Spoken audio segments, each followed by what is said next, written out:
وہ بھی کہتے ہیں کہ دل کو سکون دینے کے لیے اور آنکھوں کو ٹھنڈا کرنے کے لیے آیا ہوں۔ قربان جائیں، آقا باہر نکلتے ہیں اور پوچھتے ہیں اے صدیق اور اے فاروق کیا باتیں کر رہے ہو، کس لیے آئے ہو؟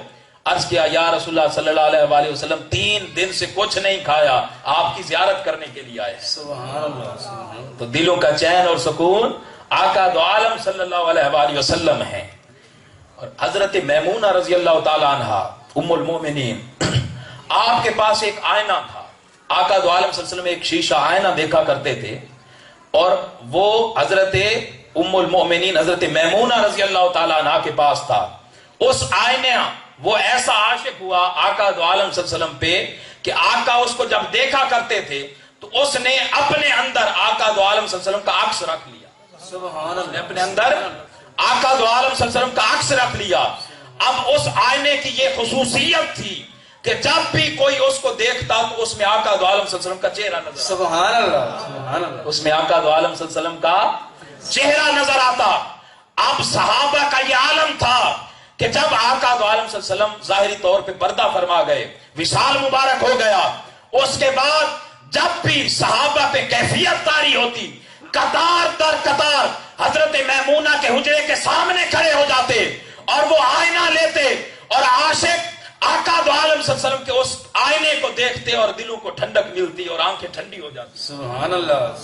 اور حضرت بلال رضی اللہ تعالیٰ عنہ جب شام چلے گئے، آقا دو عالم صلی اللہ علیہ وسلم کے پردہ پوشی فرمانے کے بعد جب شام چلے گئے، اور پھر حضور مختصراً بیان کرتا ہوں چونکہ علامہ صاحب کا بھی خطاب ہے، تو پھر آقا دو عالم صلی اللہ علیہ وسلم جب خواب میں ملے اور فرمایا کہ ہم سے دور کیوں چلے گئے، حضرت بلال جب تشریف لے آئے واپس آ گئے، صحابہ نے ریکویسٹ کی، فرمائش کی کہ اے بلال وہ اذان سنا دے جو آقا دو عالم صلی اللہ علیہ وسلم کے سامنے سنایا کرتا تھا، وہ اذان سنا دے۔ حضرت بلال رضی اللہ تعالیٰ عنہ زہر و قطع رونے لگے اور فرمایا کہ آقا دو عالم صلی اللہ علیہ وسلم کا چہرہ اب سامنے نہیں، بلال کے اندر یہ ہمت نہیں ہے کہ وہ آقا دو عالم صلی اللہ علیہ وسلم سامنے نہ ہوں اور آقا کے اس دیس میں وہ اسی طرح اذان سنا سکے۔ حضرت حسن مجتبی اور حضرت حسین علیہ السلام سے صحابہ نے فرمائش کرائی اور ریکویسٹ کی کہ آپ ان سے حکم فرمائیں۔ جب انہوں نے کہا کہ آپ پڑھیں اذان، تو حضرت بلال رضی اللہ تعالیٰ عنہ جب اشہد ان محمد رسول اللہ پہ پہنچے، جب اس دلوں کے چین کا ذکر آیا اس زبان بلال پہ، تو کیفیت یہ تھی کہ تاریخ میں لکھتے ہیں اور علماء کرام لکھتے ہیں کہ مدینہ میں اتنے آنسو کسی دن پھر نہیں بہائے گئے۔ جو صحابہ کی کیفیت تھی، جب دلوں کے چین کا ذکر اور تذکرہ چھڑا تو پھر صحابہ کرام کی ہچکیاں بند گئیں، لوگ اپنے گھروں سے نکل آئے، خواتین چھتوں پہ چڑھ گئیں۔ یہ کیفیت تھی اس دلوں کے چین کا ذکر سن کے۔ سبحان اللہ۔ اور حضرت عبداللہ بن عباس کی تیسری تفسیر، کسی نے پوچھا یہ جو کہا گیا ہے وَاعْتَصِمُوا بِحَبْلِ اللَّهِ جَمِيعًا وَلَا تَفَرَّقُوا، یہ اللہ کی رسی سے کیا مراد ہے؟ فرمایا ہوا محمد مصطفیٰ، اللہ کی رسی کیا ہے؟ محمد مصطفیٰ ہے۔ جس کو رب ملتا ہے محمد مصطفیٰ کی نسبت سے ملتا ہے۔ اس رسی کو تھام لو گے تو رب ذوالجلال مل جائے گا۔ اسی ہستی کے طفیل ایمان ملا ہے، اسی ہستی کے طفیل اسلام ملا ہے، اسی ہستی کے پہچان کے طفیل قبر میں نور ملے گا، اور اسی ہستی کے طفیل قیامت والے دن جنت ملے گی۔ نعرہ تکبیر، نعرہ رسالت، نعرہ حیدری۔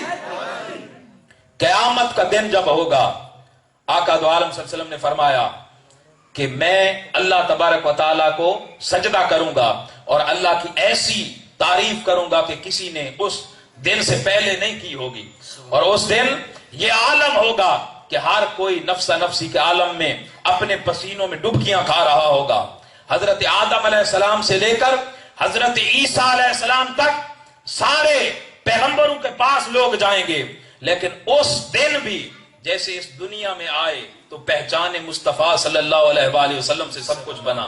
قبر میں جائیں گے تو آقا دو عالم صلی اللہ علیہ وسلم کی پہچان سے سب کچھ ملے گا۔